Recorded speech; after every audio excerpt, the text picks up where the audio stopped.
Está iniciando a gravação.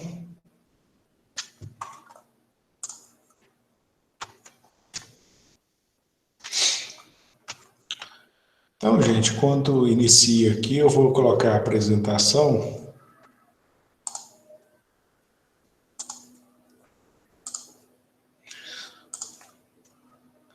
Está aparecendo a apresentação, gente? Dá um help aí para mim, por favor. Está aparecendo sim, Rafael. Então, ok, tá? Então, aqui, vou colocar no modo aqui, ocultar. Ok, só ligar aqui.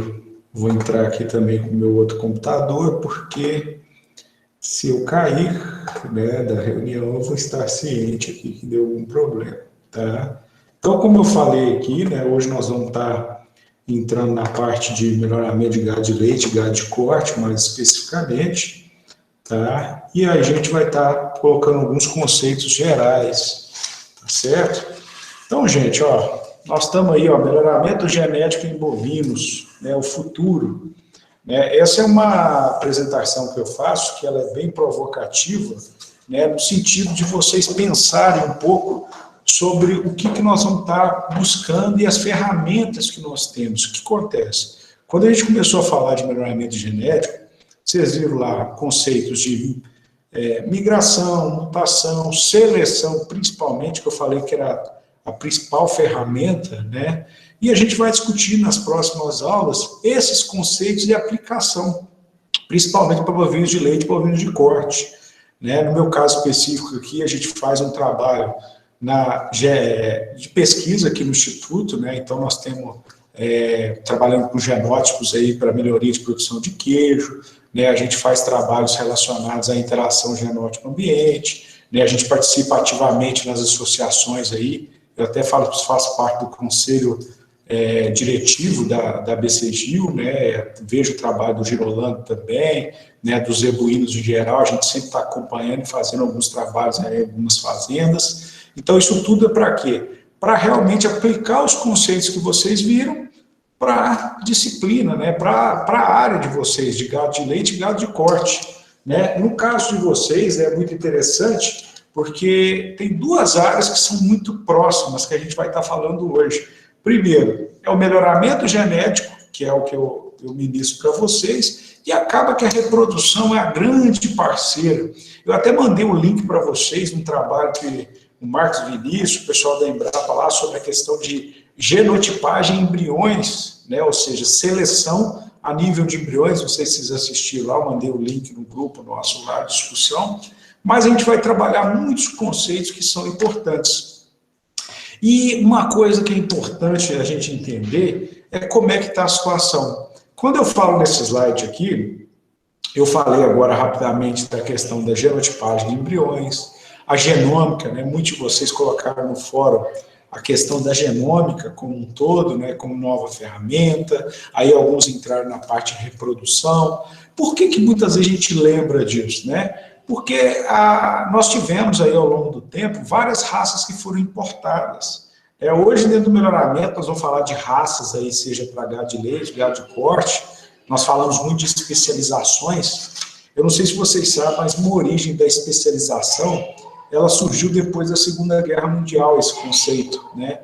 Que a gente precisava de alimento, muitos países devastados com a guerra, e a gente começou a ter a especialização das atividades. Igual você tem frango de corte, frango de postura, né, ave de postura, nós temos gado de leite, gado de corte, e nós também temos o conceito de dupla aptidão em algumas raças. E no caso do Brasil, né, a gente tem aí, né, principalmente com o surgimento aí das universidades, né, os institutos de pesquisa, como a Embrapa e outras associações, né, essas parcerias público-privada, a gente começou a desenvolver ferramentas. E a gente também tem que lembrar que muitas vezes, né, até uma pergunta que é meio de praxe, né, qual que é a melhor raça para gado de leite, qual que é a melhor raça para gado de corte?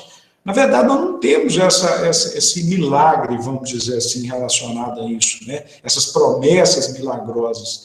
Então, na verdade, aí nós temos que lembrar que muitas vezes essas raças que são importadas, elas não se adaptam, por exemplo, ao nosso ambiente, né? O nosso país ele é muito grande, né? Então, nós temos diversidade de biomas e diversidade, obviamente, aí por exemplo, sul do país, né? O norte, nordeste. Quando a gente pensa em Minas Gerais, o estado que nós estamos, se você pegar o norte do estado, né, o sudeste, as diferentes regiões geográficas, nós temos diferentes situações, né? E isso é importante. E a genética, né? Quando vocês citaram a questão nós temos a inseminação artificial, infelizmente a gente acha que, ao mesmo tempo, a gente veio falar de leilões, valorização, né? Rebanho elite é uma palavra muito comum em bovinos, né? Mas acaba que só aí um dado da inseminação no Brasil, ela começou em 1970, foi se popularizando, ainda a taxa que nós temos no nosso rebanho ainda é muito baixa. Ao mesmo tempo, é muito interessante que o Brasil é um dos países que mais faz FIV, né, produtos de FIV e também clonagem. Eu lembro que eu recebi uma vez um folhetim, né, de uma empresa de clonagem, e ela falando que o Brasil tinha nascido 120 clones naquele ano, que era um recorde a nível mundial e tal, mas até que ponto, né? Então, isso é importante entender que nós temos muitas ferramentas, mas ainda não sabemos, talvez, fazer o básico, né? Que é o feijão com arroz, que é um controle leiteiro, né? Que é anotar, né? Caderninho, gente, anotar tudo. Melhoramento é muito isso, né? Aferição. Né? Por isso que eu falo que quando a gente trabalha com melhoramento genético, a gente tem que entender também que nós vamos ter um banco de dados e nós vamos ter que saber avaliar ele. Né? Na década de 70, 80, era muito comum você vender, por exemplo, a safra de um touro, ou seja, você pegava o touro, deixava no seu rebanho e ele ficava lá para cobrir as vacas e depois retornava. E aí tem um termo muito comum, que é o tal da popularização da genética.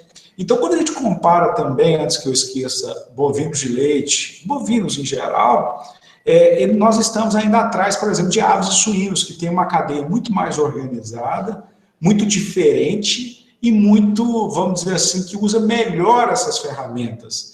E também, quando nós pensamos no mercado de genética, né, de bovinos de leite e bovinos de corte, no Brasil nós temos dois trabalhos diferentes.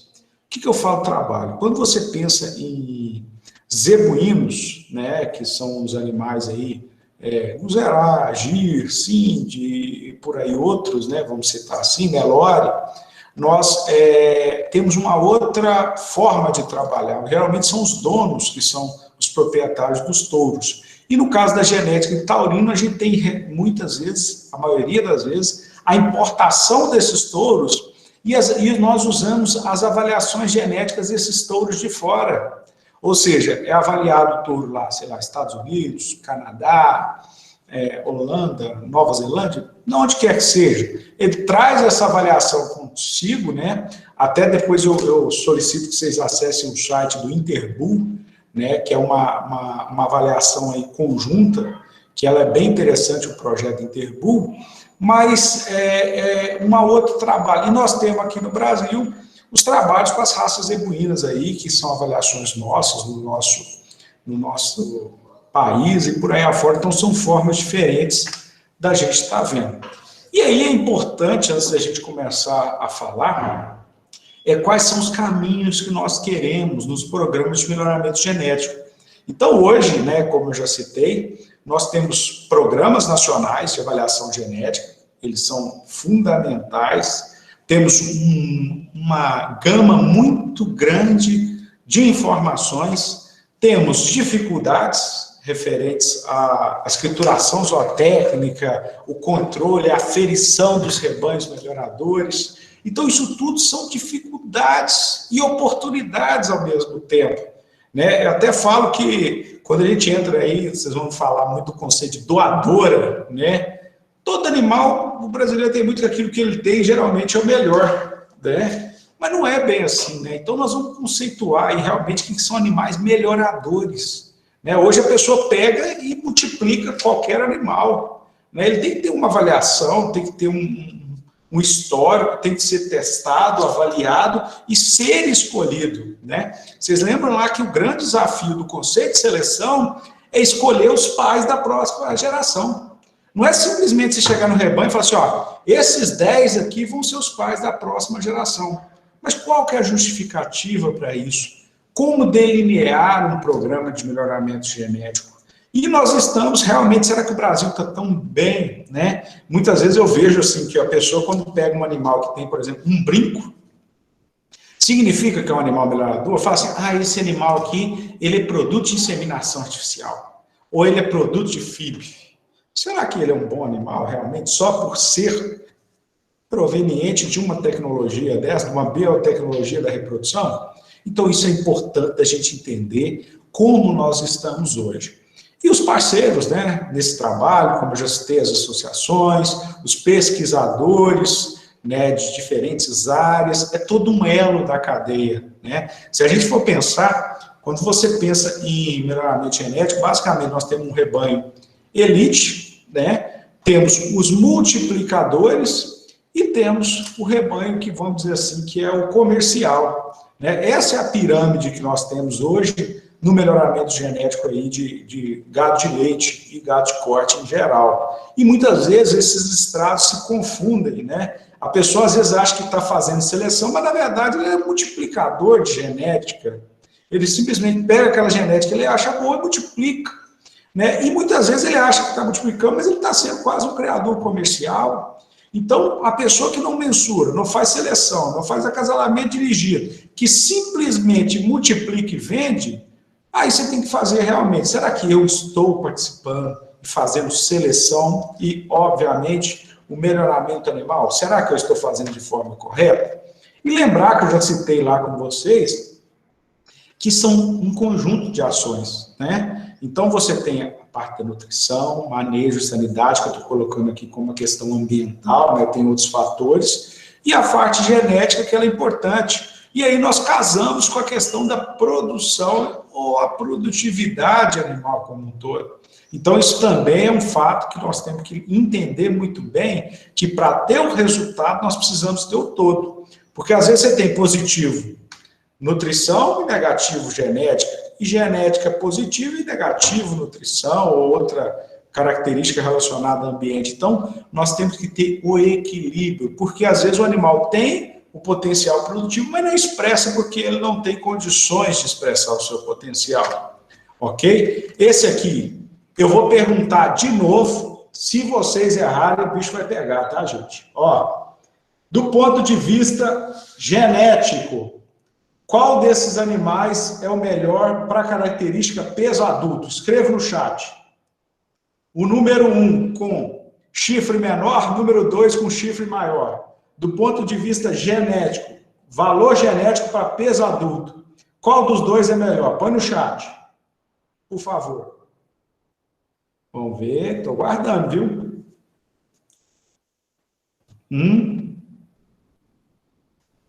Deixa eu ver aqui, ó. Estou com outro. Vou até parar a apresentação aqui para ver que isso aqui é importante. Vamos lá no chat. Qual dos dois lá, valor genético para peso? Ó, vou pôr aqui de novo, ó. Responde a mim, pessoal. Participa. Vamos lá. Aproveita que hoje é sexta-feira. Valor genético para peso adulto. Qual desses dois aí é o melhor? É o animal, primeiro, esse de 490 quilos, ou o animal de 480 quilos? Qual é o que tem melhor valor genético para peso adulto? Depende do ambiente, não dá para saber. Quem mais? Maria Eduarda também respondeu. Ok, vou pôr aqui de novo. Nós já passamos dessa fase, né? Isso aqui são valores fenotípicos, tá? Então, nós temos que lembrar que o resultado da característica desses animais é a combinação da parte genética e da parte ambiental. Então, por exemplo, essa idade ao primeiro parto aqui, de 20 meses e o outro de 22 meses, não está separado o que é genético do que é ambiental. Então, é uma característica fenotípica. Tá? Eu estou repetindo isso aqui para vocês não esquecerem, que nós vamos usar isso muito nas avaliações genéticas aqui, ó. Genótipo é a constituição genética do indivíduo.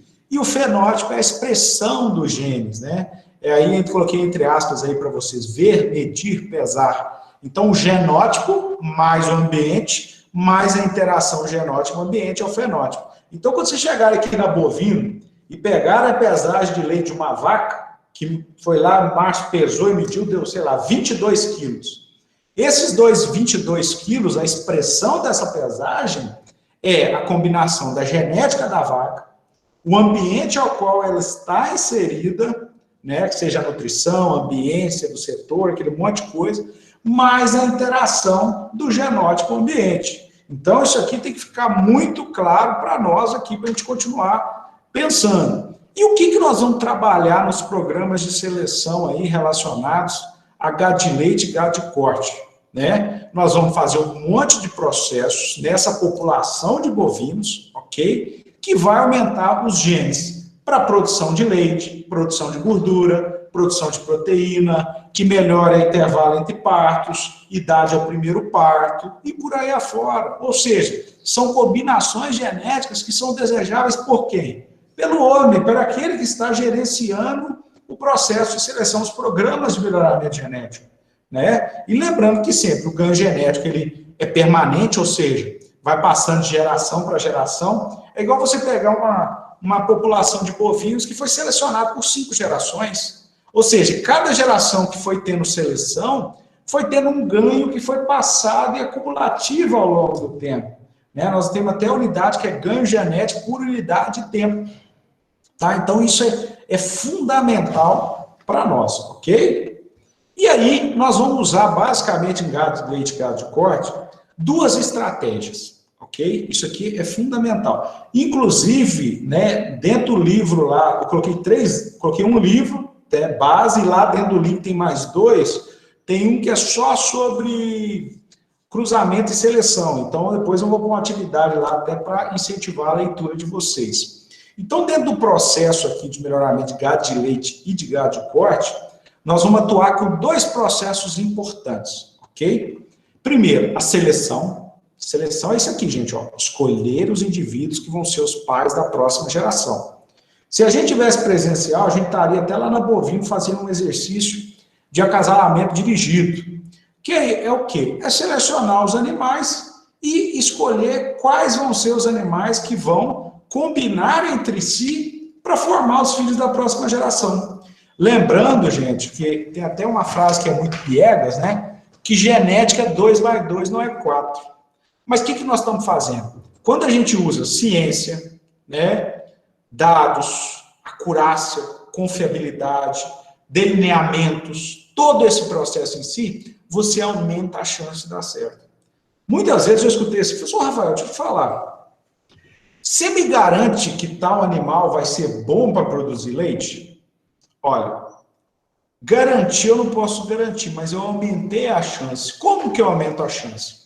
Se eu faço controle leiteiro da mãe, se eu faço avaliação genética dos parentes, se eu crio banco de dados, se eu faço seleção ao longo das gerações, se eu escolho touros provados para a característica em questão, e N formas. Ou seja, eu estou aumentando a chance de acertar. E se eu erro a geração, ou seja, se eu não consigo fazer um processo de melhorar a característica ao longo do tempo, eu vou perder dinheiro. Nós temos que lembrar, gente, que melhoramento genético não é só ganho em relação ao ganho genético das características. Nós temos que lembrar que no fundo, nós estamos tendo um ganho o quê? Econômico. Quando aumenta a produção de leite gastando a mesma coisa, ou seja, o trabalho e a eficiência alimentar do animal, eu estou aumentando a receita do indivíduo. Né? Então, quando ele tem um animal melhorador e que tem melhores índices dentro do seu processo e dentro do seu ambiente, ele vai estar ganhando mais dinheiro. No final das contas, é isso. É um ganho econômico que vai estar atrelado ao processo, aí, aos programas de melhoramento genético. A seleção, então, ela é importante para nós, ok? Outro que nós temos também, aí nós vamos falar muito do conceito de heterose, né, a superioridade dos filhos em relação aos pais, aí nós vamos entrar no conceito de heterose materna, heterose paterna, aquele negócio todo, é o cruzamento, né, o acasalamento, né, de indivíduos de raças ou linhagens diferentes. Muita gente acha que o cruzamento, gente, um dos mais usados que nós temos, vou falar aqui de gado de corte, tá, gente? Hoje eu sempre vou estar dando exemplo de gado de leite e gado de corte, porque nós estamos falando de conceitos usados nas duas atividades, ok? Mas o cruzamento, muita gente pensa o seguinte, o cruzamento, Rafael, na verdade, é quando eu pego indivíduos só de raças diferentes. O cruzamento mais usado em gado de corte no Brasil, você já deve ter falado, é o cruzamento chamado cruzamento industrial. Mas, na verdade, esse cruzamento é o F1. Você pega um animal taurino com um animal zebuíno. E o F1, que é metade de um lado, metade do outro, é um animal que você tem 100% de heterose, né? Devido a essa diferença entre as linhagens, né? Se aumenta a chamada heterozigose. Nós vamos falar disso também. Ou seja, isso aí é o que a pessoa geralmente lembra, né? Mas, na verdade, nós também temos o cruzamento entre linhagens diferentes. E é importante entender que o conceito de linhagem ele é muito usual em aves e suínos. Quem já trabalhou com aves e suínos, o André deve ter comentado alguma coisa nesse sentido, que era assim, eu tenho frango, por exemplo, tá, gente? Tem muito tempo que eu não vejo, mas eu lembro que tinha linhagem Kobe e linhagem Ross, ok? E falar, linhagem Kobe tem isso, isso e isso. Linhagem Ross tem isso, isso e isso. Eu lembro que a cobra, não sei se me fala a memória, ela tinha maior proporção de peito, tinha isso e aquilo, e a outra era mais resistente. Em suínos também é a mesma coisa, linhagem número tal. Na verdade, as linhagens, quando você trabalha em aves e suínos, elas são formadas através da combinação de raças, ok? E essas combinações geram lá, você deve ter visto o duplo híbrido lá, que é muito usado, fêmea da linha macho, né? Linha macho da linha fêmea, lá em aves e suínos. Em bovinos, nós usamos esse conceito um pouco diferente. A linhagem em bovinos, em geral, ela está atrelada a um touro, né, a uma família, né, tanto é que uma das processos de seleção que nós temos é seleção dentro de famílias e entre famílias, nós vamos falar disso também. Mas acaba que em cruzamento, então, o que eu tenho? Acasalamento entre raças diferentes, eu dei o exemplo comercial, e nós podemos ter também entre linhagens diferentes. Por exemplo, sei lá, vamos dar exemplo aqui no giro. Eu tenho a linhagem radar, um animal da linhagem radar com a linhagem, sei lá, Campo Alegre, por exemplo. Então, a gente consegue também ter heterose dentro do trabalho da mesma raça. Então, eu posso ter o cruzamento lá, indivíduos de raças diferentes, e um cruzamento usando linhagens diferentes. Tudo associado ao conceito ali relacionado ao distanciamento genético e o conceito de heterozigose, como eu já citei. Então, gente, as principais estratégias dentro do melhoramento genético animal é seleção e cruzamento. Quando for falar de cruzamento, eu vou falar as grandes vantagens dos cruzamentos em bovinos, né? Complementariedade de características, e nós vamos falar muito mais aí sobre essa temática. E nós temos que entender também que se você errar, o que nós temos contrário a nós em melhoramento de gado de leite e gado de corte? Se eu falar para vocês aqui, assistam 6 gerações, acompanhem 6 gerações de gado de leite, fazendo seleção. Pode ser que você vai dar entre 25 e 30 anos. Né? Gado de leite é um pouco mais demorado, né? Gado de corte é um pouco mais rápido. Mas imagina se você fizer a seleção de forma equivocada. Eu até coloquei essa charge aí que eu achei muito interessante, que é a questão da característica temperamento. Se você não selecionar ela ou fazer bons cruzamentos para introduzir essa característica, como é que você faz se você fizer um melhoramento genético de forma equivocada? Então, isso também é importante a gente entender, né, como que fica a questão do melhoramento genético e se você está realmente definindo muito bem os objetivos de seleção, né, fazendo um programa de seleção mais amplo aqui na minha fala, né, não só os objetivos de seleção, os métodos de seleção que estão sendo utilizados e os resultados esperados, né? Então, isso aí vai ser fundamental nesse processo. E falando mais basicamente de seleção, que é nós lembramos aqui, que eu já comentei com vocês lá, quando a gente falou um pouco de genética de populações, né? No caso, nós tínhamos lá, que a maioria conhece antes de entrar no nosso curso aqui, na veterinária ou na zootecnia, era aquela seleção baseada lá no Darwin, né, a seleção natural. E nós trabalhamos realmente com seleção artificial, que é promovida pelo homem. E a grande dificuldade que nós temos, gente, no programa de seleção, é você pensar quantas características que nós temos para selecionar. Se eu fosse pedir para vocês aqui, geralmente quando a gente está aqui junto, eu peço para ir no quadro e escrever as características que você acha importante para gado de leite, ok? Então, por exemplo, a característica de idade ao primeiro parto, produção de leite, produção de gordura, porcentagem de gordura, porcentagem de proteína, idade ao primeiro parto, intervalo entre parto, taxa de prenhe. E aí, gente, eu ia falando olha quantas características eu tenho.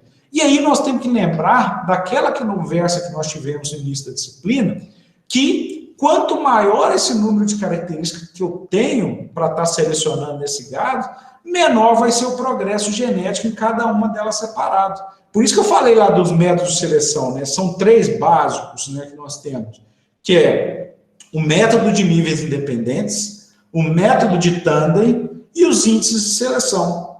Então, nós temos que lembrar também outra coisa, fora isso, que uma característica interfere na outra. Pode ser que eu esteja selecionando para a produção de leite, mas tem correlação com outra característica. Então, isso vai, muitas vezes, tendo respostas correlatas com outras características. Então, isso tem que ficar muito claro. Quando eu faço seleção para determinadas características, eu estou interferindo em outra.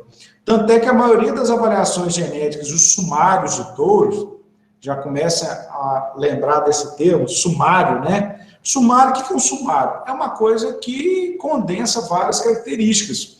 E por que a gente chama sumário de touros? Né? Na verdade, o sumário de touros ele contém a avaliação genética dos touros. Mas se você for pensar friamente, nós também temos como disponibilizar o sumário das avaliações genéticas das fêmeas. E isso já foi feito algumas vezes, né?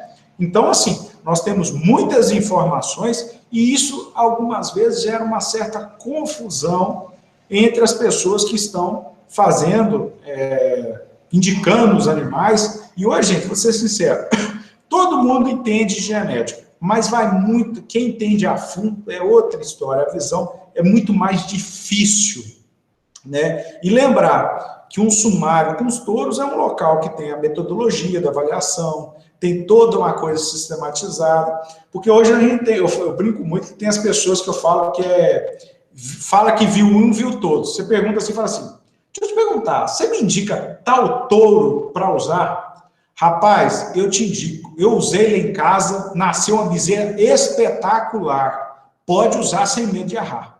Vocês concordam com isso? Quem viu uma, viu todas? Então, não é bem assim, né? Então, tem toda uma questão de amostragem, uma questão de delineamento para estar fazendo uma avaliação genética aí dos touros relacionados a isso, ok?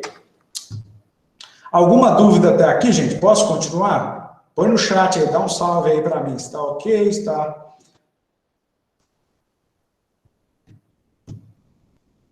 Ok. Então, beleza, tá? E aí, gente, eu vou dar um exemplo aqui, esse aqui é o do Bourdon 2001, que ele é um exemplo muito clássico, que é o exemplo que a gente tem, foi muito usual, né? É a seleção fenotípica, né? Vocês já sabem hoje o que é o fenótipo. Essa seleção, sem medo de errar, ela é a mais usada, que é o quê? Eu pego e seleciono pela expressão da característica. Vamos dar exemplo.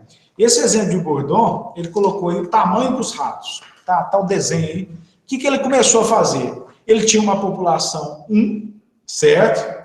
E aí ele selecionou os maiores para serem pais da próxima geração. E à medida que ele foi selecionando os maiores, foi tendo um incremento em relação ao tamanho ao longo das gerações. E é isso que a gente muitas vezes vê, né? Que é o mais fácil de ser feito, entre aspas. Mas isso vai depender do quê? Da herdabilidade da característica. E esse é um outro ponto importantíssimo para nós aqui, que tem características que são mais herdáveis e tem características que têm menos herdabilidade, um valor menor de herdabilidade, ou seja, tem um maior efeito no ambiente. Aí eu lembro que eu dei o exemplo lá das características reprodutivas. Então, tanto em bovino de leite, isso aqui, você poderia dar um exemplo, por exemplo, da característica de ganho de peso, né? Peso ao abate, por exemplo. Então, seria formas daí da gente estar fazendo uma seleção fenotípica. Eu vou mostrar para vocês nas próximas aulas, principalmente os resultados da seleção dos genótipos. Então, ó, voltando aqui, ó, quando você está lá no seu leilão, para ser mais prático, e comprando uma vaca pela produção de leite, escolhendo a que vocês acham que é as melhores, né? Você está fazendo uma seleção baseada na produção de leite no fenótipo, certo? E quando você compra baseado na avaliação do genótipo, por exemplo, hoje já tem alguns eventos, né, que eles colocam valor genético, por exemplo, para a vaca, para a produção de leite. A VG mais 600, ou seja, o animal ele produz mais 600 quilos acima da média da população, ok?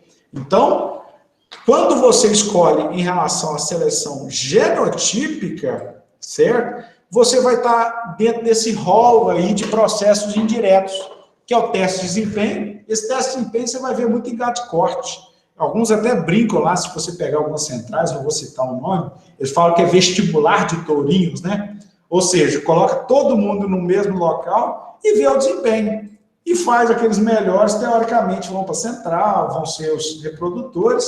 O teste progênio, que usa informações de pedigree, de BLUP, da genômica, dados fenotípicos, né? Até escrevi isso lá no nosso grupo, lá, né? O valor genético genômico, que é uma mudança importantíssima em relação ao processo aí, e que vocês vão ter que, como é que eu vou dizer a palavra? Debater, e a gente vai ter que fazer uma reflexão muito importante sobre o básico relacionado ao programa de melhoramento. Lembrando, gente, quando a gente faz avaliação genética, a gente faz em cima do banco de dados que chega aqui no computador. Se chega informação errada, erro de pedigree, informação mascarada, etc., isso vai tudo atrapalha a avaliação genética. E outra coisa, para mim saber quais são os melhores, eu tenho que ter os piores, né? Então, a avaliação, a gente não pode ter nenhum tipo, a gente até fala esse termo, de fenotipagem seletiva. Vamos dar um exemplo disso. Eu vou pesar o leite só das melhores, que eu vou fazer o controle leiteiro oficial. Não, as ruins eu não vou fazer, não. Mas aí o que acontece? Se todo mundo só pesar leite das melhores, vai ter algum animal que vai ser ruim? Nós temos que ter essa condição, né, de ter os melhores e os piores. Então, isso também é importante para nós, ok? De ter essa relação referente aí aos melhores e os piores, ok? Então, esse é um primeiro ponto aí que é importante aí para a gente estar avaliando. Então, a seleção genotípica, ela também é baseada nesse processo aqui que eu já citei aqui abaixo, ok? E aí, como é que nós estimamos? Eu já adiantei aqui, já dei um spoiler, né? Que é o teste de desempenho, avaliação pelo pedigree, pela progênie, a combinação e a genômica. Então, pela união dessas diferentes informações, nós conseguimos ter aí um resultado e a estimação do valor genético referente aí a todas essas que eu citei, ok? Entendido até aqui, gente? Posso continuar? Dá mais um ok aí para mim entender que vocês estão caminhando comigo aí no raciocínio. Então, vamos lá. Eu já falei, mas aqui detalhando mais, né? O teste de desempenho, ele foi muito usado aí também em suínos. Características que têm média alta rentabilidade, ele tem um resultado interessante, né? E são medidas repetidas. Uma coisa que é importante para nós também, que a maioria das características que nós trabalhamos, elas são medidas repetidas ao longo do tempo. Vamos dar um exemplo. Pesagens de leite, pesagens de ganho de peso de tempos em tempos, né? E tudo para a gente conseguir determinar a PTA. E como é que nós conseguimos uma coisa que foi fundamental, né, para a gente aumentar o ganho genético? Até existe se você for pensar em gado de leite e gado de corte, existem vários trabalhos que vocês podem colocar que o touro era aquele que era o principal responsável pelo ganho genético na população, certo? Por que isso? porque acabava que ele deixava mais descendentes. Tanto é que eu não sei se vocês já viram, até um ditado antigo que era o seguinte, touro de milhão e vaca de tostão. Por quê? Porque o touro deixava vários descendentes. Então, você às vezes poderia investir mais num touro, que ele ia ser o maior promotor de melhoramento genético dentro do rebanho. Só que aí nós tivemos algumas ferramentas que nos ajudaram nesse processo, né? Por exemplo, inseminação artificial, a sexagem, né? Então a gente consegue ter mais controle, entre aspas, aí, sobre as fêmeas, transferências de embriões, né? FIV, né? A punção folicular em vivo, MOIT, sexagem, clonagem, transgênico, né? Várias tecnologias, tá? Não estou falando aqui, não estou questionando aqui a parte, só estou citando a existência dessas e o que isso modificou. Por exemplo, você tem vacas hoje que tem 1000 filhas no rebanho, você consegue aumentar muito, né? Eu não vou entrar aqui na questão vamos dizer assim, da efetividade dentro das raças. Existe também uma variabilidade genética em relação à produção de embriões, taxa de prenhez. Tem raças que são mais melhores do ponto de vista reprodutivo, tem outras que são piores. Eu não vou entrar nesse conceito especificamente, ok? Mas vamos seguir aqui. E uma coisa que eu vou citar hoje, que também vai fazer parte, por quê? Dentro do livro lá que eu passei para vocês, que eu vou estar colocando atividade, nós temos a questão dos acasalamentos. E nós temos hoje, basicamente, 2 propostas que nós vamos estar discutindo aqui, que é o acasalamento entre semelhantes e dessemelhantes, tá? Eles são importantes, são 2 visões diferentes, e no caso também, eu vou citar até muito dessa vez, porque o conceito de endogamia, ele tem sido colocado muito em voga nessa discussão, né? E a consanguinidade à endogamia, ela tem como efeito, né, muitas vezes aumentar a porcentagem de indivíduos com doenças genéticas recessivas. Porque a consanguinidade, gente, ela aumenta a homozigose, seja a homozigose dominante, quanto a homozigose recessiva. Exemplo aqui, gente, esse aqui era um criador que ele fazia muitos cruzamentos consanguíneos. E o que acontece quando você casar indivíduos aparentados entre si? A chance, por exemplo, se eu casar com uma prima minha, nós temos uma carga genética muito mais em comum. E, às vezes, as características, por exemplo, sei lá, rosto, nariz, orelha, etc., são mais parecidas como são de famílias, né? Muito próximas, né? Tem falar assim, a feição parecida. Então, quando você quer fazer cruzamentos consanguíneos, é uma ferramenta interessante, mas muito perigosa usar casalamentos consanguíneos. Mas ele foi muito usado para quê? Para dar a questão de padronização do gado, né? Que, na verdade, é homogêneo o termo. Isso a gente vê muito aves e suínos, né? Que vocês já devem ter falado assim, nossa, mas esse lote aqui que veio aqui para o aviário, ele é muito padronizado, ele é muito homogêneo, né?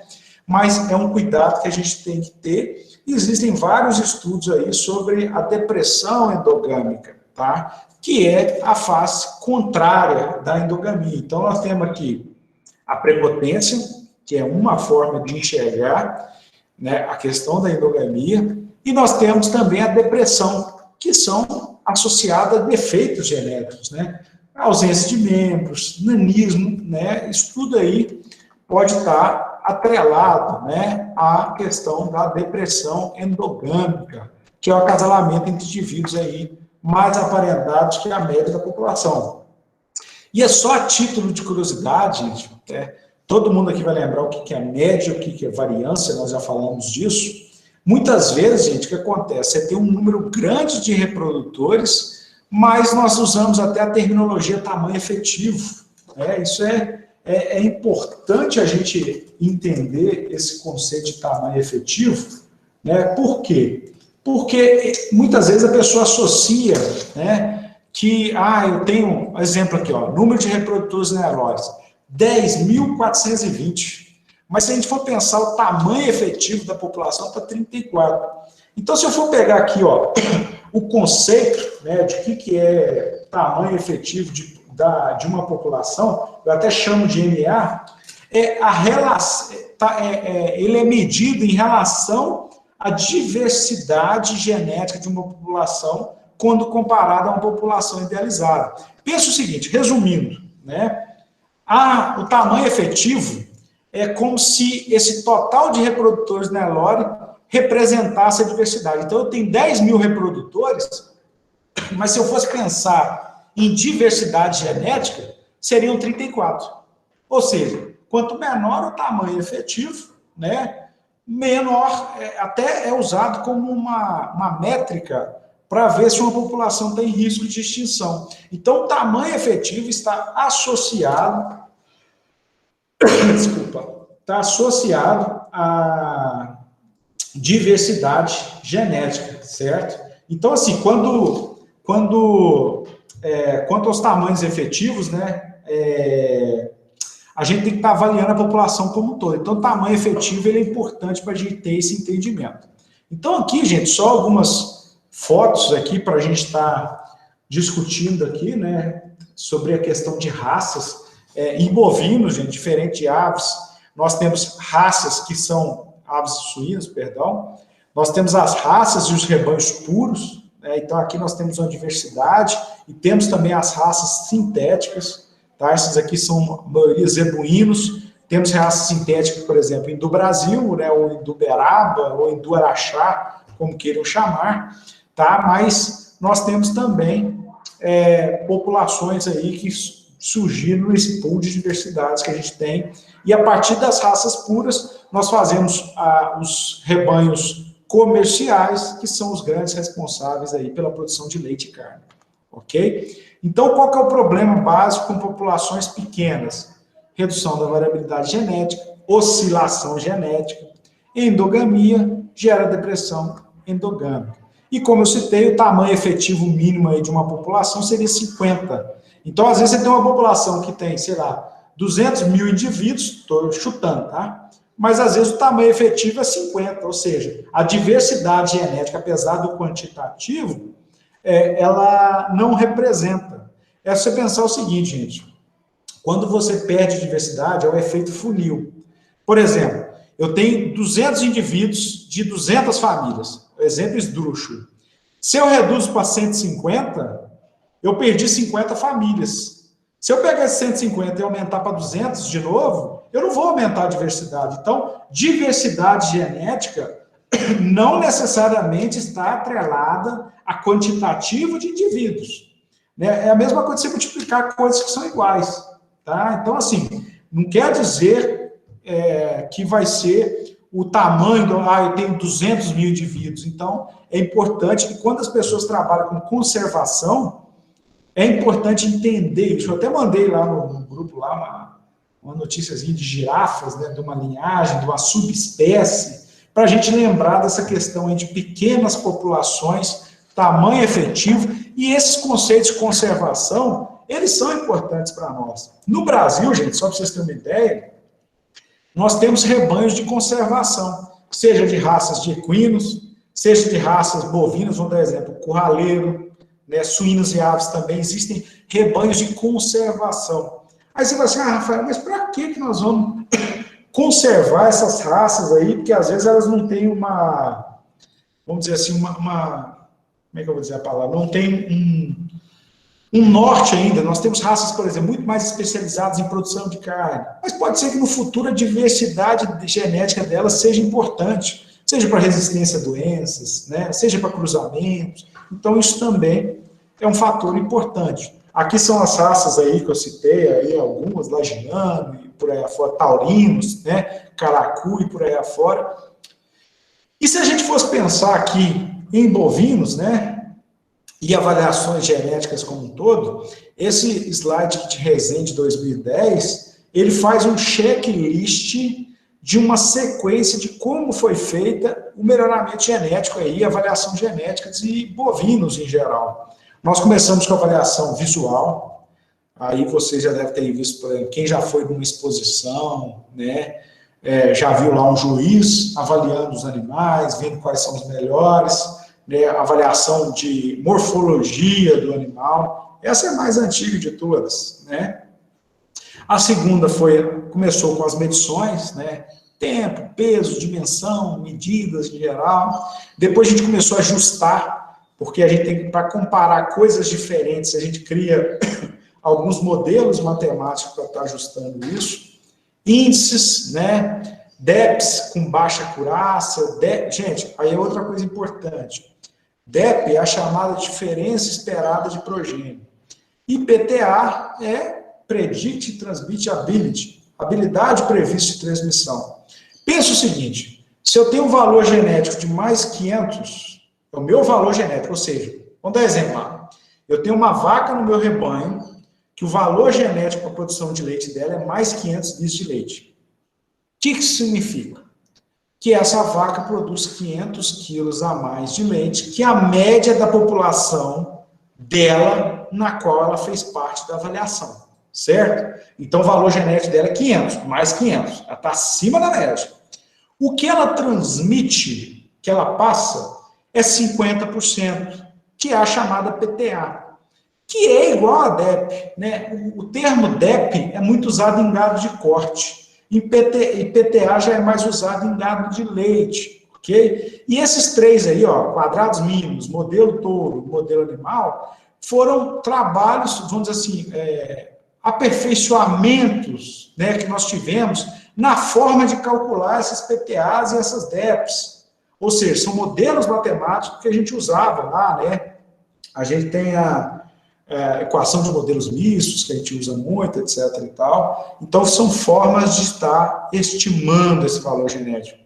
Seleção assistida por marcadores e, finalmente, nós temos a chamada seleção genômica. Então, essa linha do tempo nos mostra muito bem como que nós fomos evoluindo nessas ferramentas aí para a seleção de reprodutores matrizes também, obviamente, né? Então, isso é importante demais. E nós tivemos também novas abordagens, né? Antes nós tínhamos um melhoramento meio convencional, que era pegar o banco de dados, avaliar as medidas de dispersão, né? O que é uma medida de dispersão? Média, variância, moda, mediana, coeficiente de variação, desvio padrão, né? E tentar estimar aí dentro desses conceitos, somar o que é o gene que controla, o efeito da soma desse gene, as variâncias aditivas. Depois nós tivemos os marcadores moleculares, ou seja, lá dentro da região, no genoma, do genótipo, a gente quer ver qual que é a região que está associada à variação no fenótipo, isso também foi importante, e os genes candidatos aí, né, o desenvolvimento da genômica, os Meijodim, e por aí afora. Então, no final das contas, por que nós temos essas três abordagens diferentes? Elas buscam o quê? Né? Esse aqui, na verdade, é o que nós queremos. Nós queremos o quê? Primeiro, uma resposta máxima à seleção. O que é resposta máxima à seleção?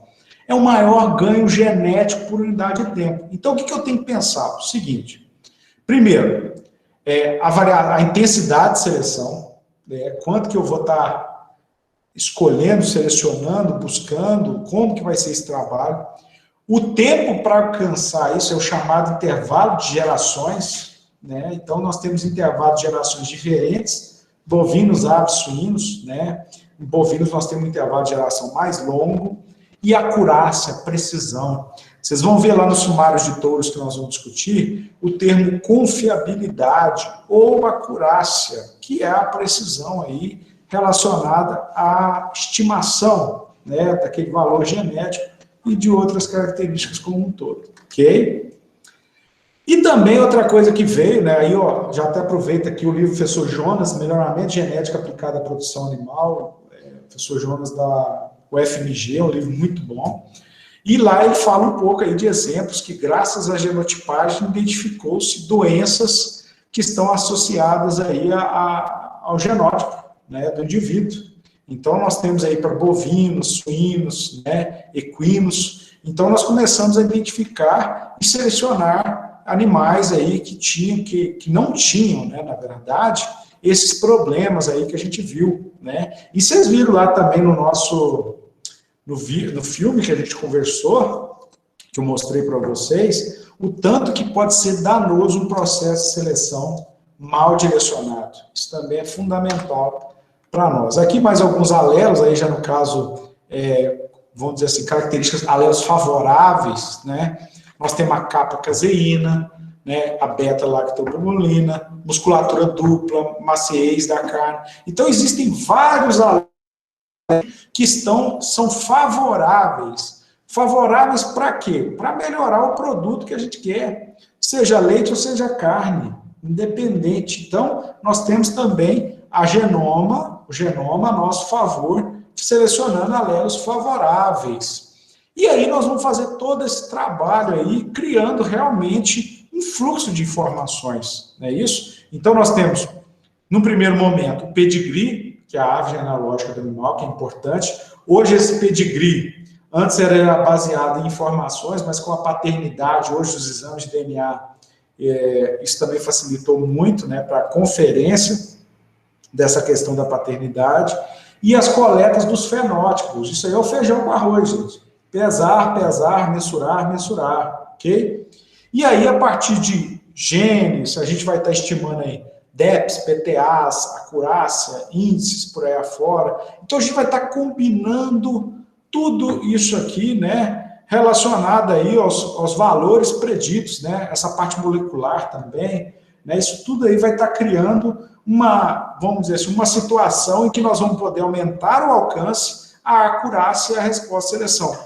Lembra que no começo da nossa aula hoje eu falei que, na verdade, a gente aumenta as chances das coisas darem certo? Como é que a gente aumenta?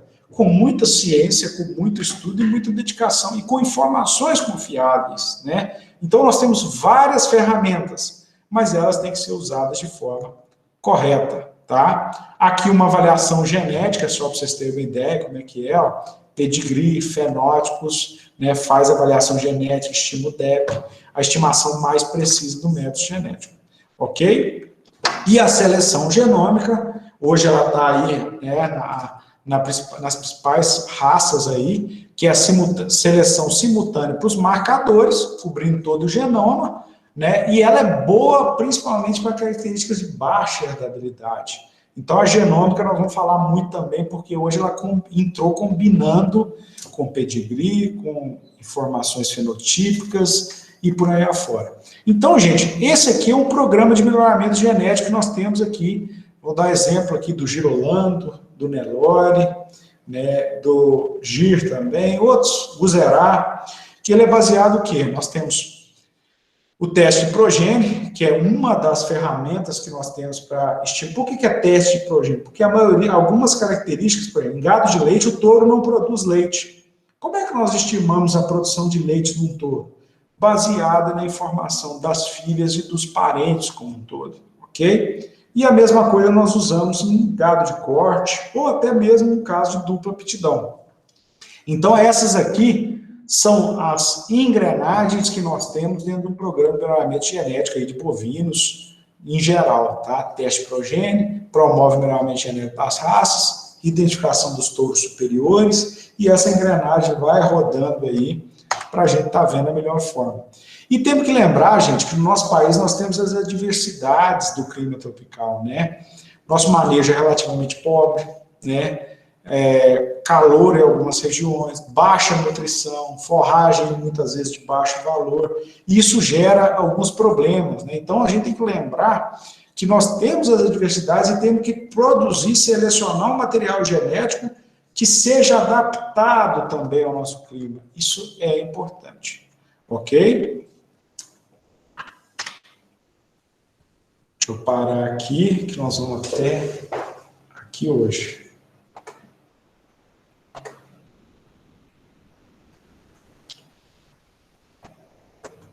Interromper.